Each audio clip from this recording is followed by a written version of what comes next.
مولا سبھی اور کیا چاہتا ہے، بس مغفرت کی عطا چاہتا۔ اللہ تبارک و تعالی فرماتے ہیں کہ آپ کو اس لیے بھیجا لِتُخْرِجَ النَّاسَ مِنَ الظُّلُمَاتِ إِلَى النُّورِ، تاکہ آپ لوگوں کو اندھیروں سے نکال کے روشنی کی طرف لے آئیں۔ وہاں اس ایک لفظ میں حضور صلی اللہ علیہ وسلم کی بعثت کا مقصد بیان کیا گیا، اندھیروں سے نکالنا، روشنی میں لے آنا۔ اندھیرا، ہر گناہ اندھیرا ہے۔ الظلم ظلمات یوم القیامہ حدیث پاک ہے۔ ہر گناہ قیامت کے دن ایک اندھیرے کی شکل میں سامنے آئے گا۔ سب سے بڑا اندھیرا ظلم ہے، کفر ہے، شرک ہے، اس کے بعد پھر بدعات، رسومات، خرافات، ہر گناہ، جھوٹ ہے، غیبت ہے، چغلی ہے، زنا ہے، قتل ہے، ہر گناہ ایک اندھیرا ہے۔ تو ان تمام چھوٹے بڑے اندھیروں سے نکالنا نور ایمان، نور کا مقصد ہے۔ اب جب حضور صلی اللہ علیہ وسلم کی ختم نبوت کے صدقے وہ کام نبوی، کار نبوی، مقصد نبوی امت کے حوالے ہوا ہے، تو اب یہ کام امت نے کرنا ہے کہ خود بھی اندھیروں سے نکلنا ہے اور دوسروں کو بھی اندھیروں سے نکالنا ہے۔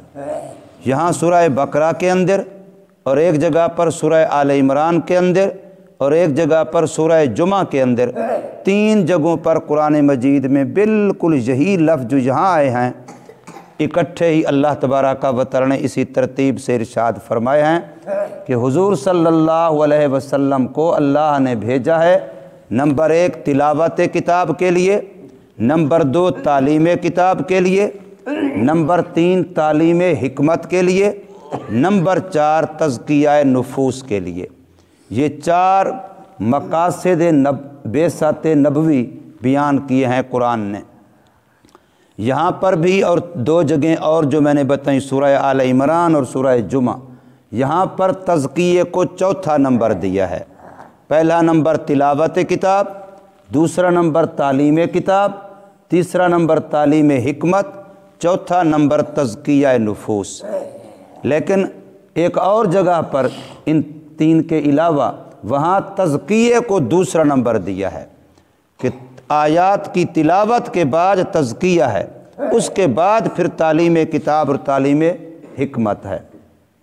یہ 4 کام گویا نبی پاک صلی اللہ علیہ وسلم کی زندگی کا مقصد ہیں۔ ان میں سے تلاوت کتاب، تلاوت آیات مستقل ایک مقصد ہے۔ امام احمد بن حنبل رحمۃ اللہ تعالی 4 اماموں میں سے ایک امام ہیں، ان کے بارے میں ان کی سیرت کی کتابوں میں، حالات کتابوں میں لکھا ہے کہ ان کی اللہ تبارک و تعالی سے خواب میں ملاقات ہوئی۔ خواب میں اللہ تعالیٰ کی زیارت ممکن ہے، دنیا کے اندر جیندے جاگتے ان آنکھوں سے ناممکن ہے۔ اگر ہو سکتی ہوتی تو حضرت موسیٰ علیہ السلام کو ہوتی۔ انہوں نے اللہ سے کتنی درخواست کی کہ یا اللہ میں اپنے آپ کو دیکھنا چاہتا ہوں، تو اللہ نے فرمایا لن ترانی، ہرگز نہیں دیکھ سکتا۔ ان آنکھوں کے اندر اللہ کو دیکھنے کی طاقت ہی نہیں ہے، ان آنکھوں سے نہیں دیکھا جا سکتا۔ اگر کوئی کہے تو وہ بیچارہ غلطی کا شکار ہے، بھولا ہوا ہے۔ ہاں خواب کے اندر ہو سکتا ہے۔ اور دوسرا، جب نبی پاک صلی اللہ علیہ وسلم معراج پر گئے ہیں تو وہ ایک روایت کے مطابق اس دنیا سے اور آگے چلے گئے ہیں، عالم امر سے بھی اوپر گئے ہیں، مقام رفرف جو تقدیر کا مقام ہے۔ تو وہاں اللہ سے اگر ملاقات، جیسے بعض علماء کا خیال ہے کہ اللہ سے ملاقات ہوئی اور بات چیت ہوئی، اگر وہ پردوں کے علاوہ ملاقات ہوئی آمنے سامنے تو وہ پھر وہ جہان الگ تھا۔ جب تک اس جہان میں تھے اس وقت تک ملاقات، اس لیے اتنا لمبا سفر کیا معراج کا، کتنا وقت بظاہر لگا ہوگا، مکہ سے شام تک سفر زمین پر ہوا ہے جو کئی 1000 میل بنتا ہے، اور اس کے بعد پھر 7 آسمانوں، پھر جنت جہنم کی سیر، پھر اتنا واپسی، وہاں بیت المقدس میں نبیوں کو نماز پڑھانا، راستے میں کئی جگہوں پر براق سے اترنا، نماز پڑھنا، یہ ساری باتیں حدیث میں بڑی تفصیل کے ساتھ ہیں۔ لیکن دیر کتنا گزری ہے کہ اگر آپ نے جاتے ہوئے دروازہ کھولا اور کنڈی یوں ہلی تو وہ کنڈی ابھی تک ادھر ہی تھی، ادھر واپس نہیں آئی تھی کہ حضور صلی اللہ علیہ وسلم واپس بھی تشریف لے آئے۔ تو اس کا کیا مطلب ہوا؟ لیلن، رات کے ایک حصے میں۔ کیوں؟ اس لیے کہ جیسے میرا ہاتھ یہاں تھا، ادھر اس سے روح نکال لو، اب یہاں ہی مردہ ہو جائے گا، اب جب روح دوبارہ ڈالو گے پھر ادھر آئے گی۔ کوئی چیز الیکٹرانک ہے، بجلی پہ چلتی ہے، اب وہ یوں چل رہی ہے بجلی پہ، جو ادھر جائے تم بجلی بند کر دو وہ وہاں ٹھہر جائے گی، دوبارہ بجلی کھولو گے وہاں سے چلے گی۔ حضور صلی اللہ علیہ وسلم ساری کائنات کی روح تھے، آپ یہاں تھے، نظام چل رہا تھا، جو ہی آپ نکلے سارا نظام جام ہو گیا۔ جب تک آپ واپس تشریف نہیں لائے دنیا کا نظام رکا رہا، اب جب واپس تشریف لائے جہاں تھا وہاں سے چلا۔ اس لیے وہ ایک لمحہ لگا کہ پانی تھا تو وضو کا پانی وہ واپس آئے تو بہہ رہا تھا، یہ مشہور حدیث ہے۔ اس کی وجہ کیا تھی کہ جب حضور تشریف لے گئے تو وضو کا پانی وہیں رک گیا تھا، جس وقت واپس تشریف لائے پھر بہنا شروع کیا۔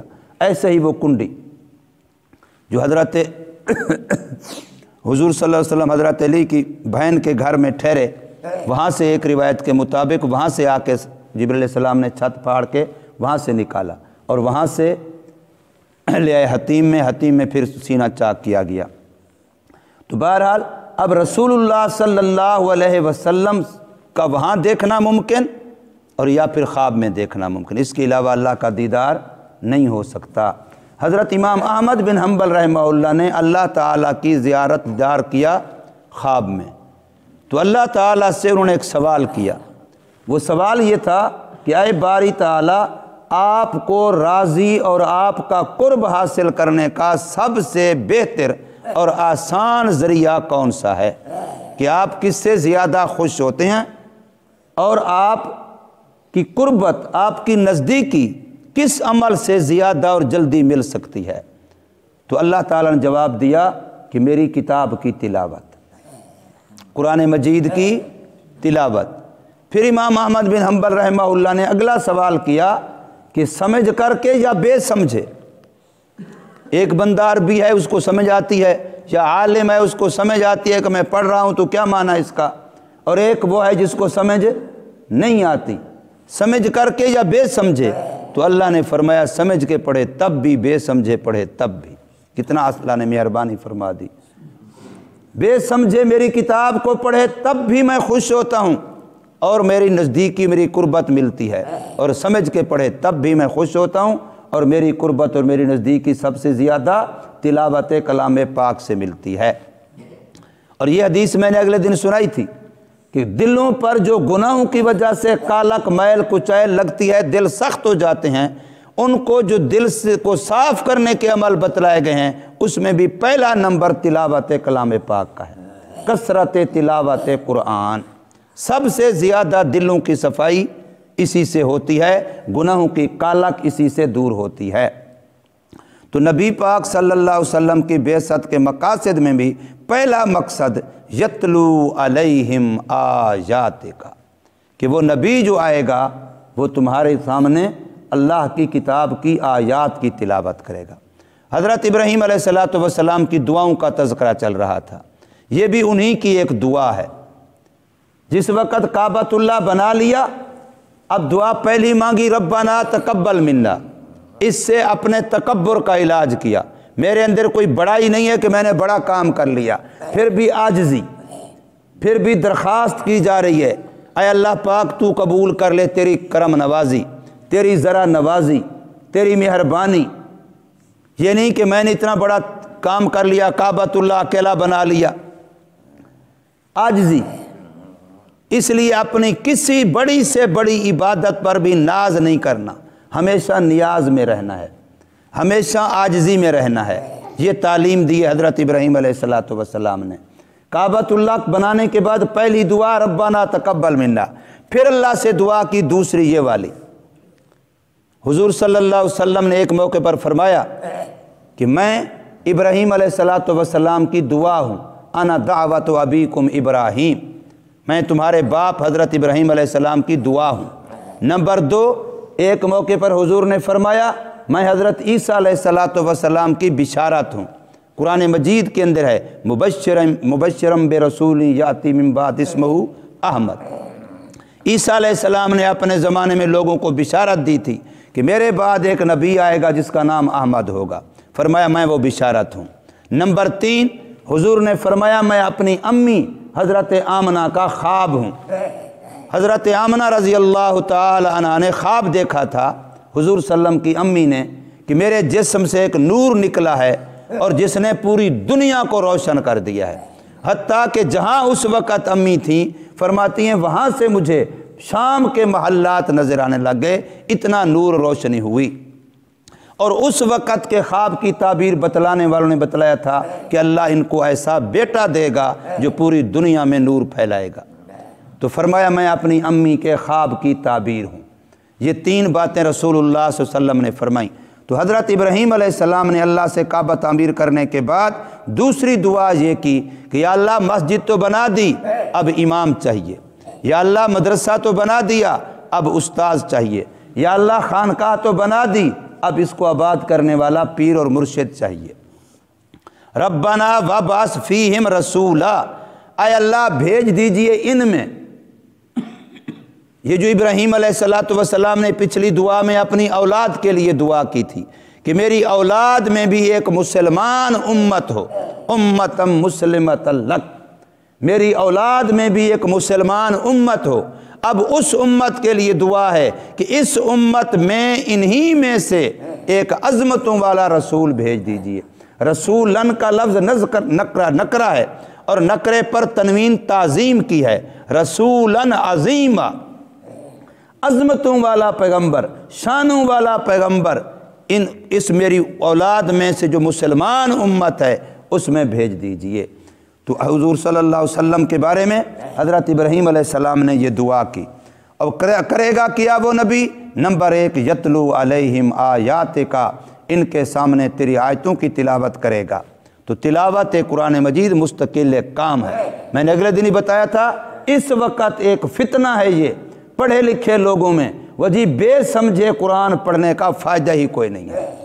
قرآن کو پڑھو، ترجمے سے تشریح سے سمجھو، اور پھر یہ اور فتنہ ہے کہ براہ راست خود سمجھو۔ مولویوں کی ضرورت بھی نہیں ہے، علماء کی ضرورت بھی نہیں ہے، جیسے سکولوں میں آج کل کر دیا انہیں ٹیچروں بیچاروں کو جنہوں نے ایک دن لفظ نہیں پڑھا گرامر کا کہ بھی تم ترجمہ پڑھاؤ۔ اب کوئی کسی کلاس میں بچہ ہے کہ فلاں سپارہ اس کلاس والے کو پڑھاؤ، بھئی اس سے پہلے بیچارے نے ایک لفظ نہیں پڑھا، یہ کوئی تک ہے؟ بچہ جو پڑھتا ہے ترتیب سے پڑھتا ہے، شروع سے پڑھتا ہے، الف با سے پڑھتا ہے۔ اب ایک بیچارے نے پہلا پارہ پڑھا نہیں، اس کو 15واں سپارہ پڑھاؤ، یہ تو زیادتی ہے بچوں کے ساتھ۔ پھر اگر انسان غور کرے، کہتے تو ہیں لوگ جی بڑی خدمت کی ہے ماشاء ریاست مدینہ، پہلے کسی حکومت نے ایسا نہیں کہ دیکھو سکول میں قرآن۔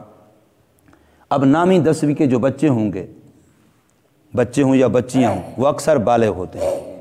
اب بالغ بچیاں ہوں، ان کے اپنے مخصوص ایام بھی ہوتے ہیں جن میں قرآن مجید کو وہ ہاتھ نہیں لگا سکتی، پڑھ بھی نہیں سکتی، پڑھنا بھی ناجائز ہوتا ہے۔ اب وہ بیچاری کیسے بتائے گی ان کو استاد جی میں نے آج نہیں پڑھنا؟ وہ اپنی استانی کو اپنے سکول میں کیسے بتائے گی کہ بھی آج میں نے قرآن کو ہاتھ نہیں لگانا، میں نے قرآن نہیں پڑھنا؟ انہیں تھما دینا ہے، انہیں تو لگا دینا ہے۔ وہ پھر سکولوں کے اندر بچوں نے قرآن پڑھنا ہے تو باوضو پڑھنا ہے، وضو کا انتظام کسی سکول میں نہیں ہے۔ کم از کم پہلے تم اتنا انتظام تو کرو کہ بچے وہاں وضو تو کر سکیں۔ وضو کا انتظام اسکولوں کے اندر کو باقاعدہ ٹوٹیوں ووٹیوں کا کوئی انتظام نہیں ہے، کوئی ایک آدھ بیت الخلاء الگ بات ہے، سینکڑوں کی تعداد میں بچے ہوتے ہیں۔